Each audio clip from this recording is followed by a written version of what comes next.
안녕하세요. 배신의 장미입니다. 오늘은 자유로워도 너무 자유로운 영혼의 소유자인 동서를 두신 한 형님에 대한 사연입니다. 과연 이 집안에 어떤 사정이 있었을지 사연 속으로 들어가 보겠습니다. 동서를 들인 지 3년 정도가 흘렀습니다. 3년 동안 동서 얼굴을 본 건 손에 꼽을 정도로 극소수이긴 합니다. 의뢰 동서지간에 알력 다툼도 있는 법이고 한참 어린 동서이다 보니 불편한가 싶어 그냥 내버려 두었었습니다. 몇 번 된통 동서에게 당한 이후 한 번도 동서에게 이래라 저래라 말한 적 없습니다. 그리고 요즘 젊은 사람들 잘못 건드렸다가는 나이 들은 사람들 망신당하기 일쑤니까요. 요즘 사람들 얼마나 똑부러지고 말들은 또 어쩜 그렇게 조리 있게 잘하는지. 당연히 재간 없을 것 같아서 하나밖에 없는 동서이지만 그냥 너는 너대로 나는 나대로 알아서 하자라는 그런 마음이었었죠. 이런 마음은 비단 저뿐만이 아니라 시어머니도 마찬가지셨습니다. 연세 드신 시어머니 너무 자유로워도 자유로운 영혼을 가진 동서 처음엔 이해 못하셨어요. 그래서 좀 뭐라 야단을 치려고 해도 동서가 야단 맞을 시간 자체를 주지 않으니 그것도 통하지 않았었고, 시간이 맞아서 동서한테 한 소리 하셨더니 오히려 동서가 시어머니에게 되받아치는 바람에 시어머니 뒷목 잡고 쓰러지실 뻔했었거든요. 이야, 참네. 요즘 애들 무섭다. 둘째가 글쎄 나한테 뭐라는 줄 아니? 나한테 잔소리 하지 말라고 하더라. 그런 잔소리 들을 사람도 아니고, 그리고 요즘 며느리들 중에 시어머니 잔소리 듣고 가만히 앉아있는 그런 멍청한 것들 없다고. 아주 당당하게 얘기하는데 내가 졌다. 나게 포기했어. 그냥 외국의 시어머니 며느리 사이로 지내자고 하더라. 외국엔 결혼해도 약혼을 해도 자기들이 알아서 다 치룬 다음에 부모님들한테 통보를 한다나? 자기는 원래 외국 사람 같은 생각을 갖고 있는 사람이라서 한국의 부조리한 이런 악행에는 따를 생각 없는 사람이라고. 아주 당차게 그렇게 얘기하는데 어디 며느리 무서워서 살겠니? 아휴, 아휴, 내가 말로 못 당하겠더라. 다시는 말 안 하려고. 그러니까 너도 괜히 나서서 둘째 건드리지 말아라. 그냥 걔들은 걔들 부부 알아서 잘 살기만을 바라자고. 아휴, 아무리 젊어도 그렇지. 시어머니 알기를 무슨 동네 강아지만도 못하게 알더라. 아휴, 두야. 시어머니의 저런 반응 예상했었습니다. 저도 하나밖에 없는 동서 당해낼 재간 없겠구나라고 포기를 한 사건이 있었거든요. 동서 결혼하고 한 달 정도 지났을 때였나? 집들을 할 때가 되었었는데 집들이 이야기가 전혀 나오질 않는 거예요. 시어머니도 은근히 기다리시는 것 같은데 그 둘이 신혼집으로 들어간 뒤 한 번도 신혼집 구경한 적이 없었거든요. 그래서 넌지시 물어봤습니다. 집들이는 언제 할 생각이냐고.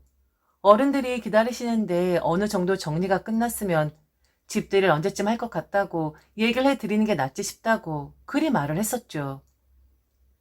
집들이 날짜를 좀 알려달라고 집들이 계획이 언제쯤이냐고 그거 하나 물어봤다고 저 형님 노릇하는 그런 사람 되었었습니다. 제가 그렇게 죽을 죄를 지은 건가요? 요즘 나이 드신 양반들을 틀딱이라고 부른다죠. 제 나이 또래 사람들을 뭐라 부른다는지 아십니까? 4, 50대는 이도저도 아닌 낀 세대들이라고 바로 중년 틀딱이라고 한다 하더군요. 허허, 어찌나 당황스럽고 민망스럽던지. 동서는 나이 많은 중년 틀딱인 제게 그러더군요. 강요하지 말라고 말이죠. 그리고 어머니가 궁금하시면 본인에게 바로 물어보면 되지. 왜 빙빙 돌아서 형님이 물어보는 거냐고. 자긴 그런 점이 너무 이해가 안 간다고까지 말을 했었죠. 형님, 저한테 은근슬쩍 떠보는 거 하지 마세요. 지금 어머님이 집을 구경하고 싶으신 거예요? 아니면 형님이 집 구경을 하시고 싶으신 거예요? 그리고 집들이라는 문화도 참 웃겨요. 우리 부부가 사는 집을 왜 다른 사람한테 보여줘야 하죠? 우리 부부만의 집이고 우리 부부만의 공간인데 전 제 집에 다른 사람들 들이는 거 딱 질색하는 사람이에요. 집들이 같은 거 하지 않을 생각이니까 할 생각도 없었고 염두에 두지도 않았었다고요. 그리고 형님, 형님은 좀 연세가 드신 며느리니까 어머니 비위 맞춰드리고 싶으신 모양인데 저한테 형님의 모습을 바라지 마세요. 전 절대로 그렇게 못 살거든요. 전 그 사람하고 결혼한 거지 다른 사람들은 안중에도 없는 사람이거든요. 친해지기도 전에 이렇게 무례한 전화 하시는 거 너무 마음에 들지 않아요. 앞으로 이런 전화 삼가해 주시고 그리고 전화를 하실 거면 지금 통화가 가능하냐라는 문자 정도는 주시는 게 예의 아닐까요? 우리 그 정도의 예의는 좀 지키고 살죠. 잘나도 너무 잘났죠. 어찌나 예의를 차리시던지. 그 이후로 저는 동서에게 전화도 뭐라 말도 하지 않았습니다. 중년 틀딱 주제에 무슨 말을 할 수가 있겠어요. 괜히 군소리만 듣고 어린 사람한테 쥐잡히듯 잡힐 게 뻔했는걸요. 한편으론 그런 대우 받는 것이 처량하기도 했지만 언젠간 꺾이게 될 것이라는 거 알고 있긴 했었습니다. 요즘 며느리들 참 똑똑하고 많이 배우고 잘난 사람들 많죠. 그 누가 시댁의 종로로 자처하면서 알아서 기고 알아서 고개 숙이고 하겠습니까? 그런데 그거 아십니까? 시댁이라고 해서 마냥 며느리들을 홀대하고 잡아대고 하는 건 아니라는 걸요. 저희 시댁이 바로 그런 시댁이었습니다. 물론 가끔 며느리와 시어머니의 그 아슬아슬한 관계에서 오는 사소한 의견, 충돌이 있을 수 있죠.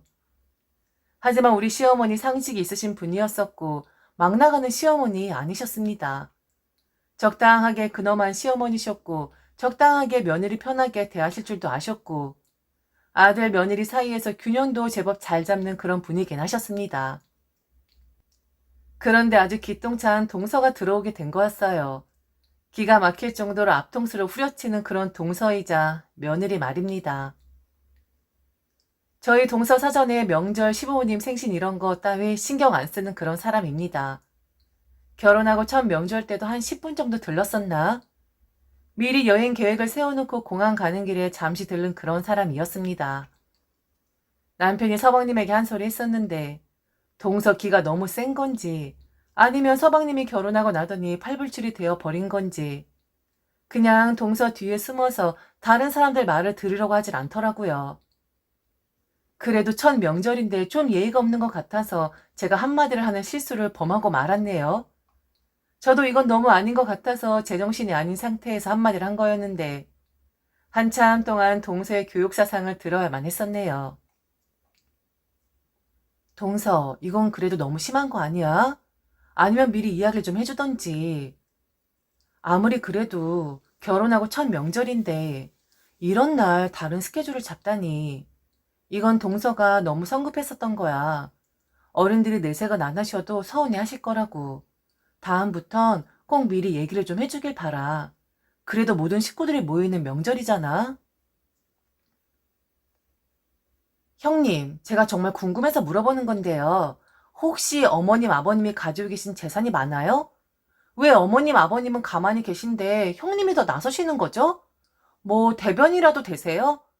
그리고 저희가 어린애들도 아니고 저희 스케줄이 있으면 저희가 알아서 하는 거지. 전 지금까지 명절이라는 개념은 그냥 여행 가는 날이라고 생각하고 산 사람이에요. 저희 집안 사람도 다 그렇거든요. 형님 세대나 명절은 꼭 식구들이 다 모여서 지내야 한다 생각하지. 저희 세대들은 절대로 그렇지 않아요. 그리고 그거 아세요? 형님 세대들이 베이비붐 세대라서 아이들을 너무 낳아서 애정 결핍 있는 사람들이 많다고 하더라고요. 그런 애정 결핍을 가지고 있는 사람들이 결혼하고 나면 명절은 꼭 모여야 한다. 가족끼리 뭉쳐야 한다라는 그 악습을 이어나가는 거라고요. 내 가족한테 받지 못한 사랑을 다른 가족한테 받고 싶어하는 일종의 대리만족? 뭐 이런 거죠. 형님도 좀 독립을 하세요. 그리고 아무리 잘해도 어차피 부모님 재산은 첫째, 둘째 할 거 없이 공평하게 분할해야 하는 거예요. 더 잘한다고 해서 형님한테 떨어지는 것도 없다고요. 뭐 며느리들 특히나 형님 나이 때 며느리들이 시댁에 자라는 이유 딱 한 가지잖아요. 시댁 재산 노리고 그러는 거. 진심이라는 말 하지 마세요. 진심은 오직 내 부모한테만 통하는 거라고요. 그런 말 믿을 정도로 저 순진한 사람 아니니까 되도 않는 진심이라는 둥 그런 말씀 절대 마세요. 저렇게 오해를 할 수도 있더군요. 아니 설령 그게 사실이라 할지라도 사람 면전 앞에서 저리 거리낌 없이 말을 하는 동서가 대단해 보였습니다. 너무 잘났어요. 그래서 남의 입장 배려할 필요도 없고 하고 싶은 말은 다 하고 그리 사나 봅니다. 동서가 그렇게 느꼈다면 어쩔 수 없지. 진심이라고 해도 믿지 않겠다고 했으니 할 말이 없네. 동서 참 똑똑하다. 많이 배워 그런지 말도 참 잘하고. 그렇게 확실한 소신을 갖고 산다는 게 어려운 일인데 어린 사람이 참 대단하네. 내가 동서한테 많은 걸 배우는 것 같다. 비꼬듯이 얘기했는데 당연히 눈치챘겠죠. 그 사건 이후 저는 동서에게 지금까지 시댁일로 단 한 번에 연락한 적 없습니다. 그리고 연락하기를 바라지 않았던 것은 시부모님도 마찬가지셨고요. 그냥 지들끼리 잘 살면 되었다. 무슨 자식 봉양 받고 싶어 결혼을 시킨 것도 아닌데 하나하나 다 서운해하고 바라느냐. 그게 요즘 젊은 사람들이 이야기하는 틀딱들이 하는 행동이다. 그리에 말씀을 하셨더랬죠. 시부모님 생신 때도 전화라도 해주면 땡큐였었습니다. 뭐 소식을 먼저 전하는 사람도 아니었었고 그냥 무소식이 소식인 사람이구나 그렇게 느끼게 하는 사람이었었죠. 그런데 역시 젊은 사람이라 그런지 아니면 우리나라의 관습이나 전통 따위를 부정하고 싶은 건지 한국 고유의 전통을 따르는 것이 아니라 외국 문화에 열광을 하더군요. 바로 그건 할로윈데이. 바로 며칠 전 할로윈데이 때 이태원 거리는 난리도 아니었다죠. 저는 할로윈데이가 10월 마지막이라는 것을 동서 때문에 알게 되었었습니다. 그런 문화는 외국에나 있는 건 줄 알고 살았었고 기껏 해봐야 유치원 다니는 아이들 행사쯤으로 생각을 했었는데 젊은 사람들이 그렇게 열광을 한다 하더군요. 한국의 고유 명절은 악습이고 외국의 할로윈 데이는 축제처럼 잔뜩 들떠서는 준비하고 그렇게 즐기는 동서 모습에 이 사람은 우리와는 정말 섞일래야 섞일 수 없는 사람이구나 라는 것을 다시 한번 느꼈었네요. 왜 그걸 느꼈냐면 시아버지가 동서가 들어오고 나서 발목 수술을 하신 적이 있었는데 시아버지 수술 당일에 병원에 오지를 못한다는 겁니다. 그 이유가 뭐였냐면 할로윈데이 파티에 가야 한다고 말이죠. 그 파티 다 끝나고 시간이 되면 가겠는데 아마도 파티가 늦게 끝날 것 같아서 다음날 올 수 있을 것 같다고 제게 처음으로 미리 전화를 했었거든요. 그렇게 중요한 파티인가 보더라고요. 서방님 얘기도 들어보니 동서는 할로윈 파티를 1년 중에 가장 기대하고 기다리는 사람이라고 하더군요. 그 이상한 귀신 복장 같은 거 하고 거렁뱅이 마냥 사탕에 넣고 돌아다니는 게 도대체 뭐가 그리 대단한 일이라고. 사람 생김새가 다르듯이 성격도 다른 것이고 좋아하는 것도 다르겠죠. 암튼 그 다음날 시아버지 병무당 갔으니 그걸로 된 것이죠. 친해질 수도 친해지기에는 너무 먼 그런 동서였었습니다. 가까이 하고 싶은 마음도 없었지만 가까이 하면 골치만 아플 것 같았거든요. 그런데 얼마 전에 동서에게 전화가 왔습니다. 뭔 일이지?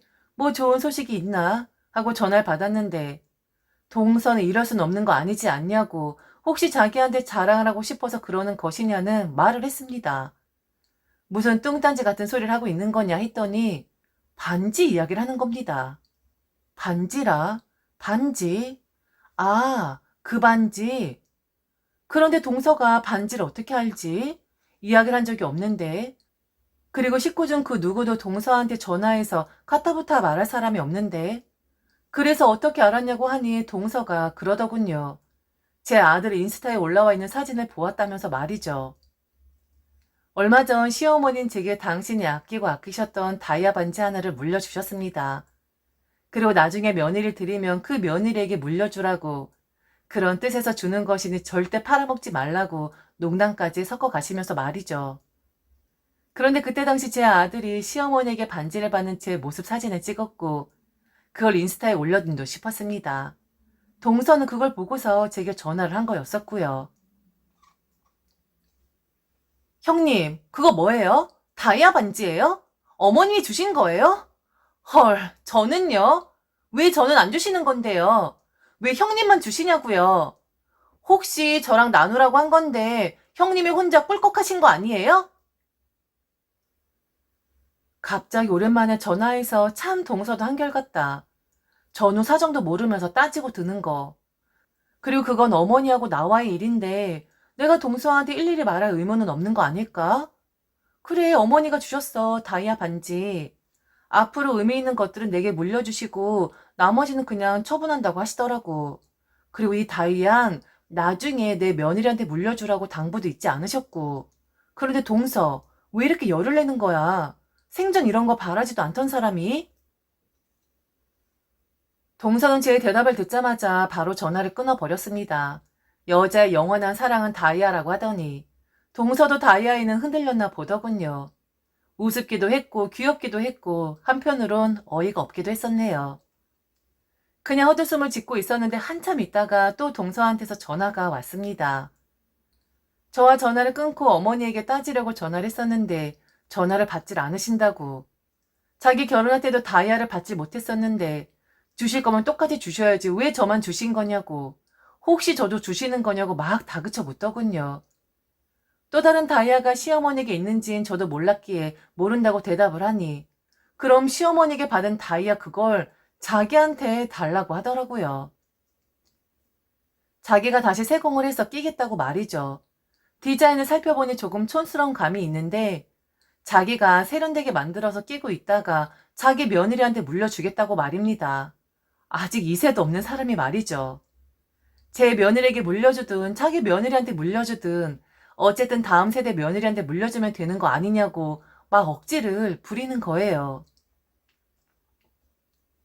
어머니가 전화 안 받으세요. 문자 넣는데 문자 답변도 없고 어머니 원래 이렇게 답변이 없으신 분이세요? 암튼 형님, 다음 세대 며느리한테 물려줘야 하는 다이아 반지라면 제가 물려줄 테니까 그거 저한테 주세요. 제가 세련되게 다시 세공해서 잘 끼고 있다가 제 며느리한테 물려주도록 할게요. 형님은 액세서리 같은 거 전혀 안 하시잖아요. 그러니까 저 주세요. 저 결혼할 때 다이아도 못 받았는데 이러면 제가 너무 억울하잖아요. 그건 형평성이 너무 어긋나는 거라고요. 동서의 말이 너무 웃겼습니다. 그리고 저는 그 다이아 받고서 막 들뜬다거나 하진 않았었는데 그냥 잘 가지고 있다가 시어머니의 바람대로 며느리 드리면 줘야겠구나라는 마음을 먹었을 뿐인데 연락 아예 없이 살던 사람이 다이아 반지 하나 보고서 이렇게 득달같이 달려드는데 참 알다가도 모를 그런 사람이더군요. 우리 동서라는 사람이 말이죠. 그런데 시어머니가 제게 주신 건데 제가 동서에게 줄 이유 전혀 없었죠. 시어머니가 동서를 따로 생각하시는 바가 있다면 분명 나중에 다른 것을 물려주시지 않겠습니까? 동서, 이거 어머니가 나한테 물려주신 거잖아. 그리고 남이 끼던 건데 깔끔 떨고 개인적인 성향 강한 동서 같은 사람이 이런 걸 욕심낸다고 하니까 좀 모순 같은데? 다이아에는 형평성이 있는 거였구나. 그동안 동서는 동서의 삶, 그 외의 가족들은 그 가족들만의 삶, 뭐 이런 식 아니었었나? 아마도 어머니가 동서를 생각하시는 마음이 있다면 따로 챙겨 놓으셨을 거야. 그런데 그간 동서의 행동을 보면 어머니도 동서한테 막 물려주기 좀 껄끄러우실 것 같은데? 동서 그 반지 사진으로만 보고는 촌스럽다고 바로 세공한다고 하잖아. 옛날 분이 끼던 건데 당연히 촌스럽고 요즘 디자인은 아니지. 어머니가 물려주시는 대회는 다 이유가 있는 거고 보존해야 하는 가치가 있는 건데. 글쎄 어머니도 너무 부담스러우실 것 같은데 이런 거 하나 건넸다가 동서한테 1시간 정도 교육받을까봐 내가 다 겁이 난다. 어머 미안. 내가 또 틀딱 같은 소리 했지. 이런 걸 동서는 또 악습이라고 생각할 텐데 말이야. 그나저나 얼마 전에 할로윈 데이였었는데 동서도 그곳에 있을 텐데 생각하니까 반갑기도 하면서 좀 한숨 나오긴 하더라. 동서가 그렇게 기다리고 기다리던 할로윈 그 귀신 파티는 잘 치렀니? 동서는 씩씩 대다가 전화를 끊었습니다. 그리고 저녁 때쯤 시어머니에게서 전화가 왔어요. 동서한테 거의 30번 이상 전화가 들어왔었다고요. 그리고 문자에는 다이아 반지 어떻게 된 거냐고 자기 것도 있는 거냐고 아예 대놓고 물어봤다고 하더라고요. 난 걔를 알다가도 모르겠다. 하긴 내가 걔를 언제 알긴 했었겠니? 전화를 무지막지하게 많이 했는데 받지도 않았고 답변도 안 했어. 그동안 지는 언제 내가 전화했을 때 한 번 받았었나? 아니면 내가 전화해도 언제 지가 나한테 전화 주고 했었나? 지가 한 행동은 생각도 못하고 참 어이가 없다. 너 내일 바로 우리 집으로 와라. 물려줄 건 너한테 다 미리 물려주고 처분할 건 다 처분해야겠어. 요즘 금값이 어떤가? 가지고 있다간 그것이 우리 집에 쳐들어와서 교육하고 빼앗아갈 것 같아. 당찬 건지 아니면 요망한 건지 참 이상한 애인 건 확실한 것 같아. 내일 집 넘어오도록 해라. 알겠지? 역사가 오래된 폐물부터 시어머니 젊은 시절의 추억이 깃든 폐물까지 저는 많은 것을 물려받았습니다. 그리고 또 농담 섞인 진담처럼 꼭 며느리에게 물려주라는 당부의 말씀을 또 하셨었고요. 그렇게 개인주의적이고 자기만 알던 동서는 다이아 하나에 파르르 떨어서 했을까요? 다이아가 뭐 그리 중요하다고. 시어머니 집에 들러 돌아오는 길에 저는 동서에게 전화를 걸었습니다. 제가 한마디 하면 백마디 할 사람이 분명했지만 그래도 말을 좀 하고 싶었습니다. 말과 행동이 달라도 너무 다른 동서의 모습이었으니까요. 전화비를 몇 번 올리지도 않은 것 같은데 동서는 마치 기다렸다는 듯이 전화를 받았습니다. 동서, 나 지금 어머니 댁에 다녀갔다 집에 가는 길이야. 어제 곰곰이 생각해 보니까 내가 이런 이야기하면 동선 또 백마디 할 게 뻔하지만 동서, 말과 행동이 너무 다른 거 아니니? 난 그동안 동서가 하도 동서 부부 프라이버시를 이야기하길래 그래서 사람 사는 게 다 다르니까 그런가 보다 했었다. 그런데 어제 동서는 그동안 동서가 한 말과 행동에 완전 반대되는 그런 말을 한 거야. 아무것도 하지 않았으면서 어머니 폐물엔 욕심이 생겼었어? 동서, 너무 양심 없더라. 요즘 젊은 사람들이 그런 성향을 갖고 있는지 나는 잘 모르겠는데 적어도 뭔가를 요구하고 쟁취하고 싶으면 동서도 그 상대방에게 뭔가를 해줬어야 했던 거 아닐까? 어머니 동서 전화 안 받으실 거야. 빤히 알고 계시니까. 그리고 이런 말해서 미안하지만 나도 그렇고 어머니도 그렇고 지금 동서의 이런 행동 너무 어이없어. 어린 사람한테 욕심 부리지 말라고 나이들은 두 사람의 편 먹고 나무라는 것 같아서 마음은 편치 않은데 동서, 그렇게 약삭 빠르겐 살지 마. 그리고 그런 약삭 빠른 수는 틀딱들한테는 다 들키는 법이거든. 어제 동서 너무 속보였었어. 완전 속물 같았었다고. 동서는 웬일로 아무 말 하지 않았습니다. 웃기긴 한데 한편으론 조금 괘씸하기도 했습니다. 그간 시어머니에게 뭘 했다고 폐물은 물려받고 싶은 건지. 이런 건 악습이고 틀딱들이 하는 구린 행동이라고 하지 않는 것 보면 참 동서의 관념도 여기 붙었다 저기 붙었다 하는 것 같습니다. 그나저나 이번 할로윈으로 인해서 또다시 위험해질 수도 있다고 하던데 이놈의 코로나 귀신들이 싹 다 가져갔으면 좋겠네요. 지금까지 들어주셔서 진심으로 감사합니다. 이상 배신의 장미였습니다.